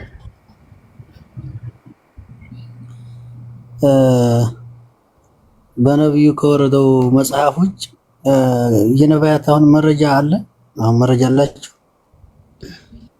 ምንድነው ማረጋገጫው? እንግዲህ አምላክ ያለፉትን የነቢያቶችን ትምህርት ሁሉ በቁርአን ላይ ሰብስቦ ገልጾልናል። የሙሴ ትምህርት ምን እንደነበር፣ የመሲሁ ትምህርት ምን እንደነበር፣ የአብርሃም፣ የኢስሐቅ፣ የያዕቆብ ሁላቸውም ትምህርታቸው ምን እንደነበር የሁላቸውንም አምላክ አላህ ሱብሓነሁ ወተዓላ ስብስብ አደረገና በአንድ መጽሐፍ ላይ ጥቅልል አድርጎ ገለጸልን። አምላክ ደግሞ ጊዜም ከዛ በፊት የነበረው ህዝብ ከዛ በፊት ምን የለም አለ እንጂ ከዛ በፊት ነበሩ አማኞች። ታዲያ በምንድን ነው የሚመሩት? በምንድን ነበር የሚመሩት? በአምላክ ቃል። የአምላክ ቃል የወረደው በነብዩ አይደለም? አምላክ ያንን ለቀደሙት ነብያት ሲነግራቸው የነበረውን ትምህርት ለመጨረሻው ዘመን ነብይ ጥቅልል አድርጎ ነገራቸው። አብርሃምን ሲያስተምር እንደነበር የአባታችን ሙሴ መጽሐፍ ነበር። ሙሴ ጽፏን አሁን ከነብዩ በፊት እና አባታችን ሙሴ አሉ፣ እነ ዳውድ አሉ፣ እነ ሱሌማን የነሱ መጽሐፍ አለ። ለምሳሌ ማን የሰጠው? አሁን የነሱ መጽሐፍ እሺ፣ ማን የሰጠው ለሙሴ መጽሐፍ? እግዚአብሔር ነው። ኦኬ፣ እግዚአብሔር ነው። ሙሴ 5 መጽሐፍ ጽፏል። ኦኬ፣ አንዴ አምላክ የሰጠውን መጽሐፍ። ስለዚህ ያንን ቃሉን ነበር ሲጽፍ የነበረው። ያን የሰጠው አምላክ ለሙሴ የሰጠው አምላክ ለነብዩ መሐመድ ሰለላሁ ዐለይሂ ወሰለም ተገለጠና ከእርሱ በኋላ ለነብዩ ሰለላሁ ዐለይሂ ወሰለም ሙሴ ምን ሲያስተምር እንደነበር ነገራቸው። በዚህ በቁርአን ላይ ነፍ የሙሴን ትምህርት እሰጥሃለሁ ከፈለክ። እሺ በዚህ እሺ እንስማማ። ለነብዩ ሰጠው እንበል። እሺ ከዚያ በፊት አይሰማም? ድምጽ ይሰማል? ይሰማል። ተግባብተናል ያልኩት መሰለህ። ለነብዩ ከመምጣቱ በፊት የነ ሙሳ መጽሐፍ፣ የነ ሙሴ መጽሐፍ፣ የሌሎችም ነቢያት መጽሐፍ፣ የነ ኢሳይያስ መጽሐፍ። ታዲያ የሙስሊም ህዝብ እንዴት ነበር? እሺ ሙስሊም አለ እዚያ በፊት? በየዘመናቱ ከአዳም ጀምሮ ሙስሊሞች ነበሩ። እሱ ይሰማ ድምጼ ይሰማል። ከአዳም ጀምሮ ሙስሊሞች ነበሩ። ነቢያቶች ሙስሊሞች ናቸው። ሙስሊሞች እንደሆኑ ማስረጃ አምላክ ነገረን። አምላክ በሆነ ጊዜ ላይ ለአንድ ነብይ እንዴት ማረጋገጥ ይቻላል? የመጣው ይሄ በነብዩ ነው ወይ መጽሐፉ የወረደው? ይሄ ሁሉም የነ ሙሳ ከማን ነው የወረደው? ለነብዩ በለው እና ሙሳ የጻፉት እዚያ በፊት የጻፉት መጽሐፍ ነው ማለት ነው። ሙሳ የሰጠውን ያን ቃል ሰጪው አካል ለነብዩ መሐመድ በእርሳቸው ጊዜ ተገለጠና ለሙሴ የተገለጥኩት አምላክ ነኝ እያለ ለእርሳቸው ደግሞ ያንን ገለጠላቸው። ለምሳሌ አንተን ልጠይቅህ፣ ይሰማሃል? ሙሴ መጽሐፍ ጽፏል አይደለ? የማርያም ደግሞ ተጻፈ እያልከኝ ነው? ምንድነው? አምላክ ለሙሴ ገልጦለት የነበረውን ቃል 5 መጽሐፍ ጽፏል። ለነብዩ ሰለላሁ ዐለይሂ ወሰለም ደግሞ ያንን ገለጠላቸው። ልክ ለምሳሌ ከሙሴ በኋላ የሚመጡ ነብያት አሉ አይደለ? ለነዛ ይገልጥላቸዋል ስለ ሙሴ። ገብቶሃል አይደለ? መሲሁ ያስተምራል። ከመሲሁ በፊት የነበረውን የሙሴን ትምህርት ይገልጥለታል። ከመሲሁ በሙሴና በመሲሁ መካከል ሌሎች ነብያት ይኖራሉ። ለነሱ ደግሞ ይገልጥላቸዋል በየጊዜያቸው። ነብዩ ሙሐመድን ሰለላሁ ዐለይሂ ወሰለም ተገለጠላቸውና አምላክ አላህ ሱብሓነሁ ወተዓላ ለአብርሃም፣ ለኢስሐቅ፣ ለያዕቆብ፣ ለነ ሙሴ ሲገለጥ የነበረው አምላክ ለእርሳቸው ገለጠላቸው። ይህን ማስረጃ ሲናገር ምን ይላል አላህ ራሱ? ኢና አውሐይና ኢለይከ ከማ አውሐይና ኢላ ኑሕን ወነቢይነ ሚን ባዕዲህ ወአውሐይና ኢላ ኢብራሂመ ወኢስማዒለ ወኢስሐቀ ወአዩበ ወዩኑሰ ወሃሩነ ወሱለይማነ ወአተይና ዳውደ ዘቡራ። ሙሐመድ ሆይ እኔ ለአብርሃም፣ ለኢስሐቅ፣ ለያዕቆብ ይገባኛል። ተረጋጋ እንጂ ቀስ በል። እኔ ለአብርሃም፣ ለኢስሐቅ የነዚህ ረበ ፈጣሪ ለምን ትረብሻለህ? አዳምጥ እንጂ መልስ ኖ አልረበሽኩም። አርኔ የረበሽኩ አይደለም። በስርዓት ነው የጠየቅኩ ያለሁት። ለማወዛገብ መሞከር ሳይሆን እኔ እያልኩ ያለሁት ሐሳቤን ተረዳኝ። በደንብ ነው ተረዳሁት። ወዴት ለመሄድ ነው? አሁን የምትዘረዝርልኝ እኮ ከቁርአን ያገኘውን ነው። አይዋ ስለዚህ አንተ የትም አልሄድም። እኔ እኮ አዳምጥ። እሺ አዳምጥ። ከዚያ በፊት ያለ መረጃ ስጠኝ ነው እያልኩ ያለሁት። ኦኬ አንተ ሙሴን አብርሃምን ታውቀዋለህ? አብርሃም ታውቀዋለህ? እንዴት አላውቀውም? አውቃለሁ እንጂ። በጣም ጥሩ። በአብርሃም ጊዜ ከነበረ መጽሐፍ ስለ አብርሃም የሚናገር አንድ መጽሐፍ አምጣ። የሙሴን አልቀበለም። ያስኬዳል እንደዚህ? አብርሃምን በማን በኩል ያወቅኸው አንተ? ለምን አብርሃምን በማን በኩል ያወቅኸው? መልስ። በሙሴ። ስለዚህ ከሙሴ መጽሐፍ አልቀበልህም። ከዛ ዘመን ሙሴ ነው መጽሐፉን የጻፈው። ሙሴ ታሪክ ነው። ሙሴ ከአብርሃም በኋላ እኮ ነው የመጣው የጌታ ሰው። እንደሱ ይሻላል። እንዲህ አይነት አካሄድ ኖ እንደዛማ አይደለም። ጥያቄን በጥያቄ ሳይሆን ጥያቄን በጥያቄ አይደለም። ነው ያንተ የራስህ የመጣበትን አካሄድ ነው የሚሄድልህ። ሙሴ እንዴት ስለ አብርሃም ሊያውቅ ይችላል? ኖ አይደለም። ሙሴ እንዴት ስለ አብርሃም ሊያውቅ ይችላል? እንደዛ አይደለም። ምን እያልኩ ያለሁት ተረጋጋ። ሙሴ ስለ አብርሃም አታቋርጥ እንጂ አትረብሽ። ሙሴ ስለ አብርሃም እንዴት ሊያውቅ ይችላል? ሎጂክ ነው እየሄዳለ።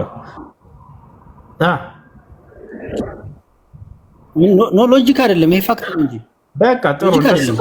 እንደሱ ከሆነ መልሰው። በጣም ጥሩ። ምን እያልኩ ያለሁት አሁን ሙሴ በመጽሐፉ ላይ ስለ አብርሃም በዚህ ልስማማሽ። ቆይ አዳምጥ እንጂ ረጋ በል እንጂ። ጥያቄውን መለሰ። ሙሴ ስለ አብርሃም እንዴት ሊጽፍ ቻለ? መልስ። እኔ ጠየቅኩ ማለት ነው። እየጠየቅኩ እኮ ነው። እንዴት ትጠይቀኛለህ? የኔ መለስኩልህ። እሱ አልጣመህም። መጀመሪያ ጠይቄ አይደል? እሱ አልጣመህም አይደል? መልስ አንተ። ሙሴ ስለ አብርሃም እንዴት ሊጽፍ ቻለ? መልስ። ከእግዚአብሔር ነው ተሰጥቶት ነው ጻፍተው ተሰጥቶት ነው። አይዋ አይ አይደለ ነብዩ መሐመድ ሰለላሁ ዐለይሂ ወሰለም ስላለፉት ነብያት የጻፉት ከአምላክ ተነግሯቸው ነው። ያው ራሱ መልስን አገኘው። እሺ ለምን ተደግሞ ተጻፈ? እሺ ለምን ተደግሞ ተጻፈ? ስለዚህ ኢየሱስ ክርስቶስ እንዴት ደግሞ እንደገና ስለቀደሙት ነብያት ስለ አብርሃም ለምን ጻፈ? ሙሴ ጽፎ የለም እንዴ? እንዲህ አይነት አካሄድ ነው እኮ ነው። ሎጂክ ነው እየሄድክ ያለው። አምላክ ስላለፉት ነብያት ለሚመጡት ነብያቶች በተደጋጋሚ ሊተረክላቸው ይችላል። ቆይ ይሄ ነው ኢየሱስ ክርስቶስ ለምሳሌ ስለ አብርሃም ተናግሯል አልተናገረም? ተናግሯል። ሙሴ አንዴ ጽፎ የለ እንዴ? ለምን ነገር አስፈለገ? መልስ። እንደዚህ ብለው ነበር እያለ እኮ ነው። እንደዚህ ነቢያቶች መጀመሪያ ስለ ኢየሱስ ክርስቶስ ተናግረዋል እንደሚወለድ ሁሉ ነገር ተናግረዋል። ምንድነው እና አብርሃም እንዲህ ብለው ነበር እያለ ነው የሚናገረው። የሚገርም ቃል በቃል ልንገርህ ወላሂ ወኢዝ ቃለ ኢብራሂም ወኢዝ ቃለ ሙሳ ወኢዝ ቃለ ዒሳ። ያው አብርሃም እንዲህ ባለ ጊዜ ሙሴ እንዲህ ባለ ጊዜ እያለ የእነሱን ቃል ነው ልክ አንተ ባልከው መሰረት ቁርአንም እየተናገረ ያለው።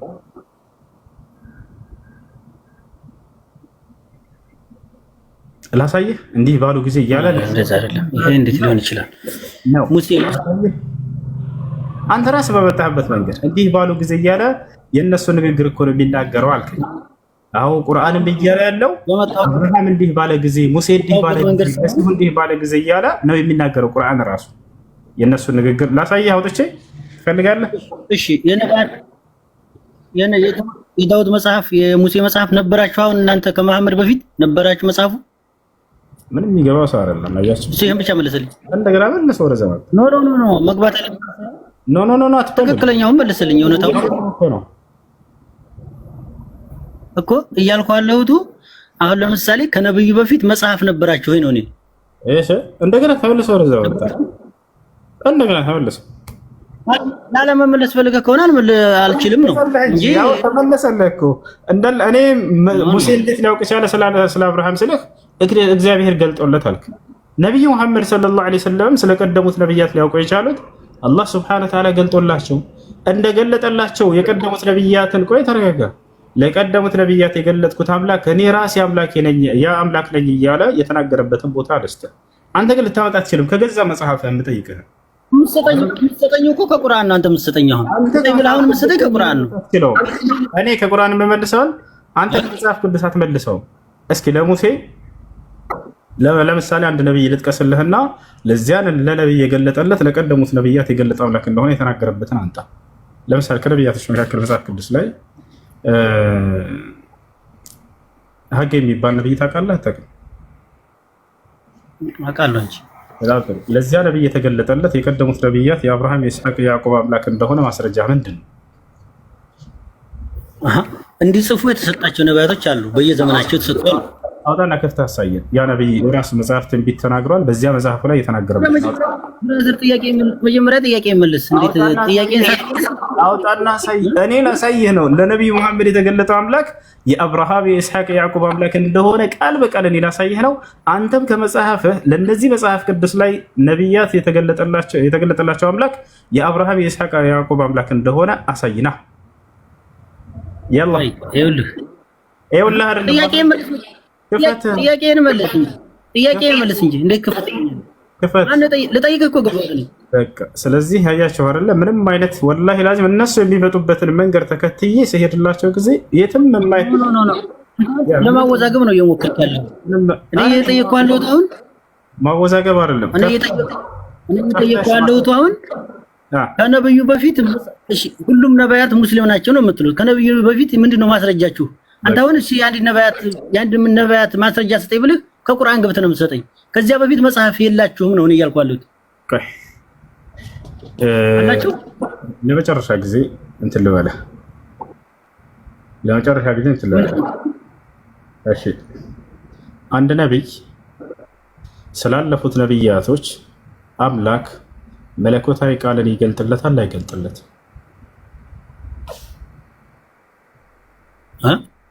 አንድ ነቢይ ስላለፉት ነቢያት መለኮታዊ ቃሉን ይገልጥለታል ወይስ አይገልጥለትም?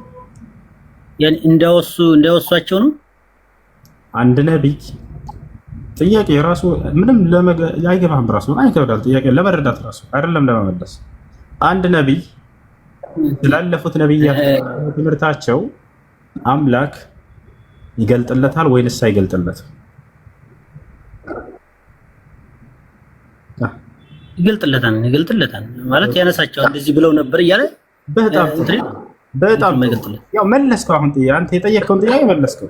ለነብዩ መሐመድ ሰለላሁ ዐለይሂ ወሰለም ስላለፉት ነብያት ሁሉ ገለጠላቸው። ማስረጃ እናሳይ።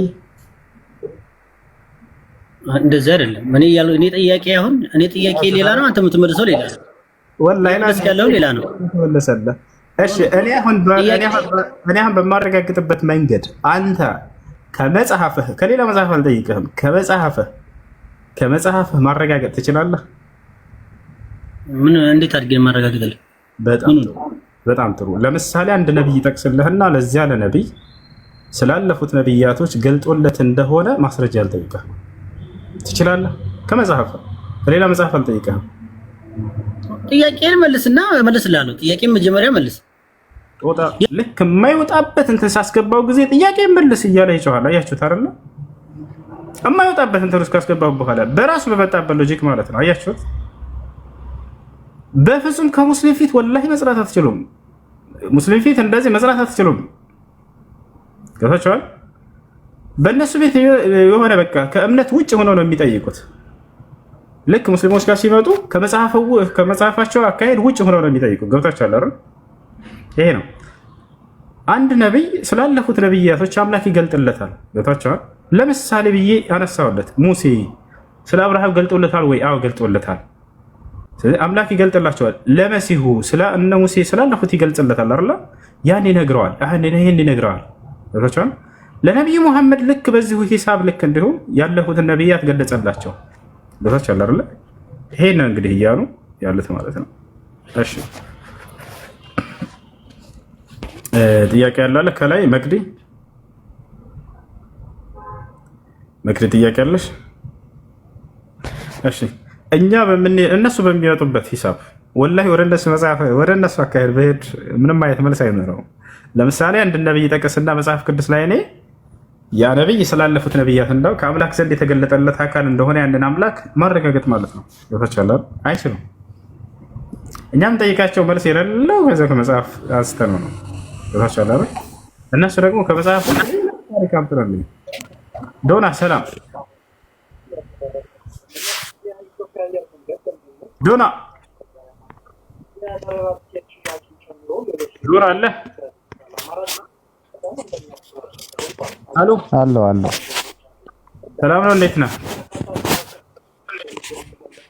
አለን ይመስገን። ሰላም አለይኩም። እንዴት አድርገው። እሺ ስንት አምላክ ነው የምታመልከው ዶና? ምን አልከኝ? ስንት አምላክ ነው የምታመልከው? አንድ አምላክ። በጣም ጥሩ። ያ አንድ አምላክ ስላንተ ኃጢአት ብሎ ሞቶልህ? በትክክል። በጣም ጥሩ። ከሞተው አምላክ ውጭ ሌላ አምላክ የለም? የለም። አብ አምላክ ነው አይደለም? አብ፣ ወልድ፣ መንፈስ ቅዱስ አምላክ ናቸው። ስለዚህ ሶስቱም ሞተው ጥያቄ ነበር። በቃ መጠየቅ ነው የፈለከው? ለለፈው በሚለው አይደለም ትጠይቀኛለህ፣ ግን መጀመሪያ ጥያቄ ነበር። እሺን መልሳትና አብሽር ይፈልጋል። ስለዚህ ያ አንድ አምላክ ሞቷል። ልብ በሉ፣ ከሞተው አምላክ ውጭ ሌላ አምላክ የለም። እሺ አብ አምላክ ነው አይደለም? አልሰማኝም እንዴ? አብ አምላክ ነው አይደለም? አልሰማኝም። አንድም ሶስትም ናቸው ይላል። ሚስጥረ ሥላሴ ሰፊ ነው። ስለዚህ በዚህ ጊዜያችንን ከምንል መጽሐፍ ላይ እንደሱ የሚል የለም። በአንድም ሶስትም ናቸው የሚል የለም። ከየት ነው ያመጣው? እሺ እኔ መጀመሪያ ልጠይቅህ፣ ትጠይቀኛለህ አንተ እኮ መልሰው እንጂ ይሄን ጥያቄ ችግር የለም ትጠይቃለህ እኮ። ልጠይቅህና ምንም ችግር የለውም እኮ አንተ ምንትን ማጥፋትና ችግር የለውም ትጠይቃለህ። ልጅ ባሌ ላይ ከሞተው አምላክ ውጭ ሌላ አምላክ አለ የለም? የለም አልኩህ እኮ። አብ አምላክ ነው? ይሄን መለስክልኝ አይደለ? ቆይ ገና ነው። አብ አምላክ ነው አይደለም? አንድም ሶስትም ናቸው። አብ አምላክ ነው አይደለም ነው ጥያቄው። አሁን አብ አባትም አምላክም ነው። በጣም ጥሩ። ስለዚህ ያልሞተ አምላክ አለ ማለት ነው። ታች የሞተ አለ አይደለም? እና አብ ሙቷል አልሞተም? አምላክ ነው ብለኸኝ። አብ በስጋ ሲገለጥ ወልድ ይሆናል ማለት ነው። ኦኬ አብ ነው የመጣው ምድር ላይ በስጋ የተገለጠው ወይንስ ልጁን ነው የላከው? አብ በመንፈስ ቅዱስ ማለት ነው። አብ ወልድ መንፈስ ቅዱስ ልጁን ላከው። ኦኬ ልጁን ላከው እንጂ አብ አልመጣም። ስለዚህ አብና መንፈስ ቅዱስ አልሞቱም አይደል? መጥቷል። ይኸውልህ አብ መጥቷል። ልንገርህ ወልድ ላይ አብም መንፈስ ቅዱስም አንድ ላይ አሉ። ገባ? ስለዚህ አብም መንፈስ ቅዱስም አብረው በወልድ ላይ ተሰቅለዋል ማለት ነው። አይደለም፣ እንደዛ አይደለም። ስለተሰቀለው አካል ስጠይቅ አንተ አንዱ ነው የተሰቀለው፣ ወልድ ነው የተሰቀለው። ከተሰቀለው አምላክ ውጭ ሌላ አምላክ ብለህ ነበር። እንደገና ደግሞ አብም አምላክ ነው አልክ እኮ። ያልተሰቀለ አምላክ አለ ማለት ነው። አምላክ ነው፣ ወልድም አምላክ ነው፣ መንፈስ ቅዱስም አምላክ ነው። ስለዚህ ያልተሰቀለ ሌላ አምላክ ነው የሚባለው ሚስጥረ ሥላሴ በዚህ ምክንያት ነው። ግን ያልተሰቀለ አምላክ አለ። አንድ ጥያቄ ልጠይቅህ አንቺ ቀስፈል ይሄ ወዴት ነው የምትሄደው? ያልተሰቀለ ሌላ አምላክ አለ ማለት ነው አይደለ? የለም። አብ ተሰቅሏል አልተሰቀለም? እንዴ አብ ማለት ወልድ ነው። ተው። ስለዚህ አብ ወልድ ደግሞ ተሰቅሏል፣ አብም ተሰቅሏል ማለት ነው። ልጁ ነው። አሁን ኮንሰፕቱን ይኸውልህ፣ አይዲያውን መጽሐፈ ትርጓሜ ይባላል። እናንተ በራሳችሁ ነው የምትፈቱት። ስለዛ ነው አልፈታንም። ያልሞተ አምላክ አለ፣ የሞተ አምላክ አለ። ስለዚህ ሶስት አማልክቶች ነው ብታመልከው ማለት ነው። አንደኛ የሞተ አንድ ጥያቄ ልጠይቅህ። እሺ ነው? አይ ጠይቅሽ። ልጅ ያለን ጥያቄ ልጠይቅህ። ጠይቀኝ። እሺ እሺ። ቅድም የገባው ማለት ነው ከነብዩ መሐመድ በፊት ማስረጃ አለ ወይ ብሏል። በቃ በጣም ቆንጆ ጥያቄ ማለት ነው። የምን አይነት ማስረጃ? ሃርድዌርም ቢሆን ሶፍትዌርም። ከዚያ በፊት የነበረ ወረቀት ፈልገህ ነው? ሙስሊም መሆናቸው ማለት ነው። ሙስሊም መሆናቸው እኮ በመጽሐፍ ቅዱስ ሙስሊም ናቸው ስላልከው በጣም ጥሩ። ከመጽሐፍ ቅዱስ አይደለም። ገዛ መጽሐፍ ላይ ሙስሊም መሆናቸውን ላሳይህ ነብያቶች ትፈልጋለህ? ምን ላይ? በገዛ መጽሐፍ ቅዱስ ላይ ነብያቶች ሙስሊም መሆናቸውን ላሳይህ ትሰልማለህ? ዛሬ እንደ መጽሐፍ አልሰልም። ምንም ብትለኝ አልሰልምም። ይኸውልህ ስለዚህ ማስረጃ አይደለም። አያቸው አይደል? ክርስቲያኖች ከቁርአን ውጭ ስጡን ይላሉ አይደለ? ችግር የለውም ከመጽሐፍህ ልስጥህ እያልኩት አይቀበልም። ወላሂ ማወቅ አይደለም የሚፈልጉት፣ መረዳት አይደለም የሚፈልጉት፣ እውነታን አይደለም የሚፈልጉት። ብዙ ክርስቲያኖች፣ ሁሉንም አይደለም፣ እውነትን የሚፈልግ ድምፅን አጥፍቶ የሚከታተል ክርስቲያን እንዳለ አውቃለሁ። ከገዛ መጽሐፉ ሰው ልስጥህ የምትፈልገውን እውነት እየተባለ አልፈልግም ይላሉ። ላ ሐውለ ወላ ቁወተ ኢላ ቢላህ። በመጽሐፍ ቅዱስህ ላይ እስልምና ትክክለኛ ሃይማኖት እንደነበረ የነብያቶች ሃይማኖት እንደነበር ቃል በቃል እስልምና የሚለው ቃል ነው ማሳየህ። እስልምና እግዚአብሔርን በብቸኝነት ማምለክ እስልምና የሚለውን ቃል ላሳየህ ነበር እኮ። አንድን አምላክ በብቸኝነት ማምለክ እስልምና ብሎ ነው መጽሐፍ ቅዱስ ያስቀመጠው። ሙስሊም የሚለውን ቃል በቃል አሳያለሁ በገዛ መጽሐፍ ነው። ሰው እንዴት ለእውነት አይገዛም? ሰው እንዴት በያዘው መጽሐፍ ላይ እውነትን ካገኘ ለምንድን ነው የማይቀበለው? ይሄን መጽሐፍ እሺ አንቀበልም አላችሁ ቁርአን። ከገዛ መጽሐፋቸው ላይ ነስታችሁ እያላችሁ ያሳዝናል። እሺ ከላይ ሰላም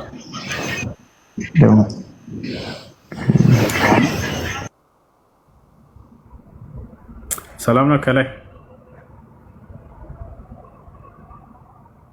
አሎ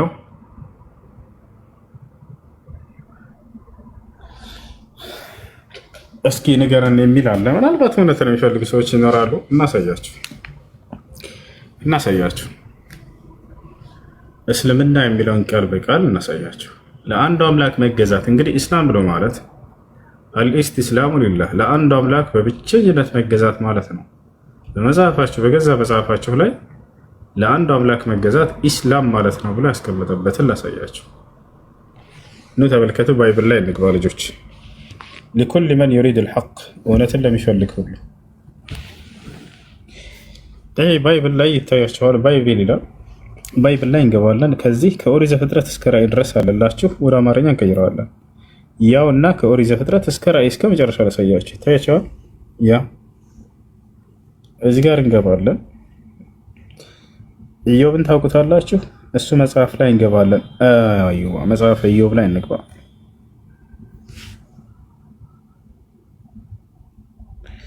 መጽሐፍ ኢዮብ ላይ ገብተናል። ምዕራፍና ቁጥር እናስቀምጥ።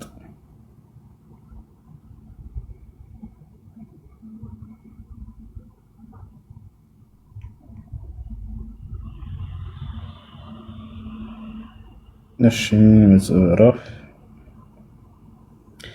ምዕራፍና ቁጥር እናስቀምጥ።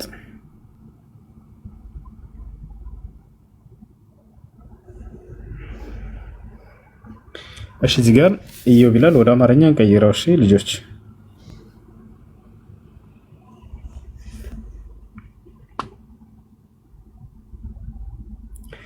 ኢዮብ ይታያቸዋል። ምዕራፍ 22 ቁጥር 21 ምን ይላል? ለእግዚአብሔር ተገዙ ይላል፣ ከእርሱም ጋር ተስማሙ እያለ ይናገራል።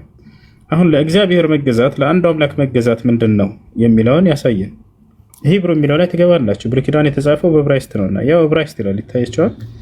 እዚህ ሂብሩ የሚለው ላይ እንገባለን። ለእግዚአብሔር መገዛት ማለት ምን ማለት ነው ለመሆኑ? እዚህ ጋር ወደ ትይዩ ዕብራይስጥ ሂድ ይላል። ወደ አማርኛ እንቀይረው እና እንመልከት። ያው ኢዮብ 22:21 ወደ ትይዩ ዕብራይስጥ ሂድ ይላል። እንሄዳለን። ሰምተናል፣ ታዘናል፣ ሰምዕን ወጣዓ። እዚህ ጋር አሁን ወደ አማርኛ ብቻ እንቀይረው። ለመሆኑ ለእግዚአብሔር መገዛት ማለት ምን ማለት ነው? ወረድ ብለን እዚህ እንመልከተው። ያው ይሄ ቃል ምን ይላል? ይሄ ቃል ምን ይላል? እስላም ምን ማለት ነው? ለእግዚአብሔር መገዛት። ያ ሰላም፣ እስላም ለእግዚአብሔር መገዛት። ይሄ ቃል ምን ይላል? ኦኬ ሙስሊም የሚለውን ቃል እንጨምርላችሁ። ያው እዚሁ ጋር የትም ሳትሄዱ ያው ለእግዚአብሔር የሚገዛ ምን ይባላል? ሙስሊም ይባላል። ሙስሊም ይሄ ከቁርአን አይደለም እያሳያቸው ያለሁት ቅዱሳን በገዛ መጽሐፋቸው ላይ። እሺ የነቢዩ መሐመድ መጽሐፍ ነውና ቁርአንን አንቀበልም ካላችሁ ያው መጽሐፋቸው ላይ እስላምን አነገስ ነው። ኢስላም በገዛ መጽሐፋቸውን ሰብካቸዋለን። ይታያቸዋል። ስለዚህ ለአንዱ አምላክ መገዛት ብለው ነብያቶች ሲያምኑ የነበረው ኢስላም ማለት ነው። ይሄን ይመስላል።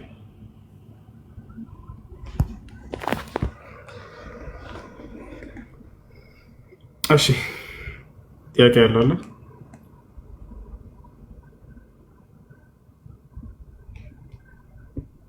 ጥያቄ ያለው አለ? መጽሐፍ ቅዱስ አይደለም አንተ ወሬኛ ይላል። በጌታ ስም ላለው መጽሐፍ ቅዱስ ነው። ሄዳችሁ የዕብራይስጥን ተመልከቱት። የሰጠኋችሁ ወደ ምዕራፍና ቁጥሩን ይዛችሁ በዕብራይስጥ የተጻፈውን ቀጥታ ወደ አማርኛ ቀይሩት። ምንም ሳትጨምሩ ሳትቀንሱ ያመጣላቸዋል። ለአንዱ አምላክ መገዛት ማለት ኢስላም ማለት ነው፣ ሙስሊም ማለት ነው ብሎ አስቀምጦላቸው እያሳያችሁ እኮ የነበረው እናንተ በራሳቸው እንድታዩት ነበረ። ብሉይ ኪዳን የተጻፈው በምን ቋንቋ ነው? በዕብራይስጥ ነው። ቀጥታ ዕብራይስጡን ሄዳችሁ ወደ አማርኛ መቀየር ብቻ፣ ሌላ ምንም አያስፈልግም። ይሄን ይመስላል። እሺ ሱላማጢስ ሰላም። ሰላም አለይኩም። እርሶ? ወአለይኩም ሰላም።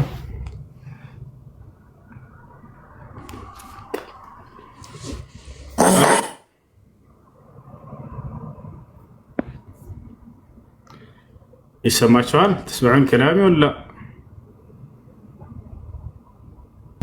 ትሰማለሁ? መርሐባ። እሺ የአማርኛው ለምን እንደዛ ላለም ይላሉ ኮሜንት ላይ ክርስቲያን ልጆች። የአማርኛው ላይ ሙስሊም ማለት ነው ብለው ከተረጎሙላቸውማ ስለሙ እያሏቸው ነው። እንዴት ብለው ነው ሙስሊም ማለት ብለው የሚተረጉሙላቸው? ይህን ባንድ አጠብቁ። ኢስላም ማለት ነው ብለው እንዲተረጉሙላቸው አማርኛው ላይ ስለሙ ማለት ነው የተረጉሙላቸው። እናንተ በራሳችሁ ሄዱና የዕብራይስጡን ሄዱና ወደ አማርኛ ቀየሩት። ኢስላም ይህን ይመስላል። ያማ ስለሙ እያሏቸው ነው ሙስሊም ብለው ከተረጎሙላቸው። እናንተ በሰጠኋችሁ ምዕራፍና ቁጥር ይዛችሁ ሄዳችሁ የዕብራይስጡን ወደ አማርኛ ቀይር አድርጋችሁ በራሳችሁ ተመልከቱት። የዛኔ ሙስሊም ብሎ አስቀምጦታል። እሺ ጥያቄ ያለው ካለ መጠየቅ ይችላል። መቅዲ ማውራት ትችላለሽ።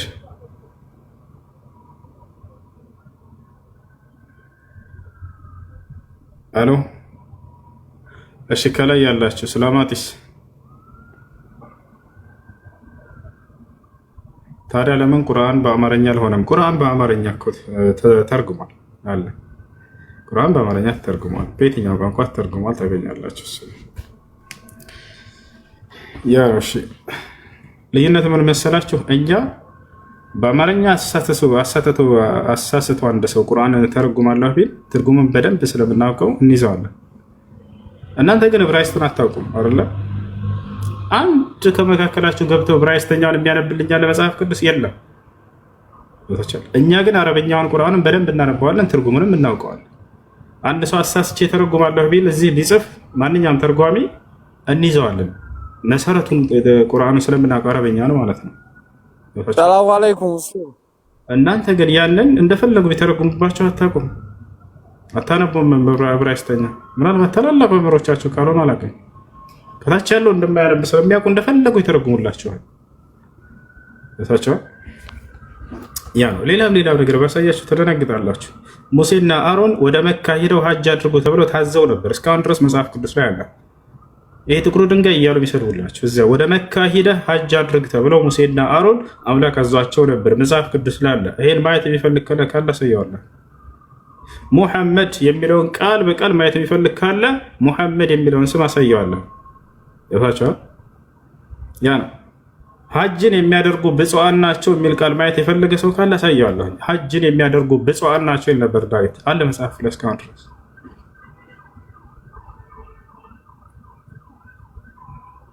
ይህን ይመስላል። ይህን ይመስላል። ወደ መካ ሄዳችሁ ሀጅ አድርጉ የሚለውን ማየት የሚፈልግ ካለ አሳያቸዋለሁ።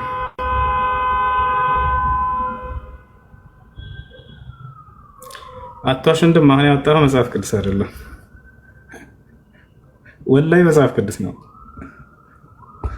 እኔ ከራሴ አንዳች አልናገርም፣ እንዳነበብኩ እናገራለሁ። ንግግሬም ቅን ነው፣ በማስረጃ እንጂ ያለ ማስረጃ አልናገርምና። ዳሩ ግን ትምህርቴ እስከ መጽሐፍ ቅዱስ እንጂ ከራሴ አይደለም። እውነት እላችኋለሁ፣ ይህም ብትቀበሉ ብፁዓን ትሆናላችሁ። የማትቀበሉ ግን የፍርዱ ቀን ወይ ወይ ትላላችሁ። የብሬኝ እሺ እሺ እሺ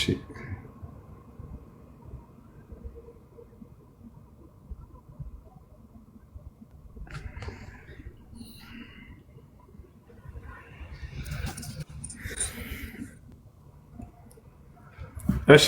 አይኑ ሰላም ሰላም፣ እንዴት ነሽ? አለን አልሐምዱሊላህ። አንድ ጥያቄ ነበረኝ። እሺ። በእስልምና የሰውን አይብ ማውጣት ወይም ደግሞ የአንድ ሰውን አይብ ማውጣት ወንጀል ነው ይባላል። የሰው አይብ ማውጣት ወንጀል ነው፣ የአንድን ሰው አይብ መደበቅ አለብን ምናምን ማለት በደንብ ባላውቀውም እንደዛ ይባላል አይደል? ግን ደግሞ አሁን ባልና ሚስቶች መሀል ባል ከሌላ ሰው ጋር ግንኙነት እንዳደረገባት አውቃ ያንን ለቤተሰብ ብትናገር የዛን ሰው አይብ አወጣሽ ነው የሚባለው? በጣም ጥሩ። እሺ አሁን አዳምጪ መልሱን። እሺ እሺ الغيبة لا تجوز إلا في ستة كما قال الإمام النووي رحمه الله تعالى مستنبطا من كلام الله وكلام رسوله صلى الله عليه وسلم. ሐሜት አይፈቀድም፣ ነገር ግን በስድስት ነገራቶች ላይ ሐሜት ሊባል አይችልም ይላሉ። ገብታችኋል? ሐሜት ማለት የሰውን ገመና ማውራት ማለት ነው። ገብታችኋል? ነቢ ሰለላሁ ዐለይሂ ወሰለም ስለ ሐሜት ተጠየቁ። አተድሩነ መል ገይባ አሉ። ሐሜት ማለት ምን ማለት እንደሆነ ታውቃላችሁ ብለው ጠየቋቸው ሰዎችን። ቃሉ አላሁ ወረሱሉሁ አዕለም። ሰሓቦችን ምን አሉ? አይ አላህና መልእክተኛ ይወቁ አሉ። ከዚያም በኋላ ነቢ ሰለላሁ ዐለይሂ ወሰለም ምን አሉ? አልገይበቱ ዚክሩከ አኻከ ቢማ የክረህ፣ ወንድምህን በሚያስከፋው ነገር ወደ ነው ብለው ተናገሩ። አያችሁ? ግን በስድስት ነገራቶች ላይ ሐሜት አንደኛው ምንድን ነው ከተባለ ሚስት ባሏ ጋር ተጣልታ ከሆነ ፍርድ ለማግኘት ብላ ወደ ሕግ አካል ሄዳ መናገሯ ይሄ ሐሜት ነው ወይ? ላ ሐሜት አይደለም። ወደ ሽማግሌዎች ዘንድ ሄዳ ከቤተሰብ ጋር ሄዳ ፍርድ ለማግኘት ከሆነ ልብ በሉ፣ እዚህ ጋር የባሏን ገመና ለማንም ፍርድ ለማታገኝበት ለጓደኞች ለምናምን ሄዳ እንድትቦጭቅ ምናምን አይፈቀድላትም። ገብታችኋል? ነገር ግን ፍርድ ለማግኘት ከሆነ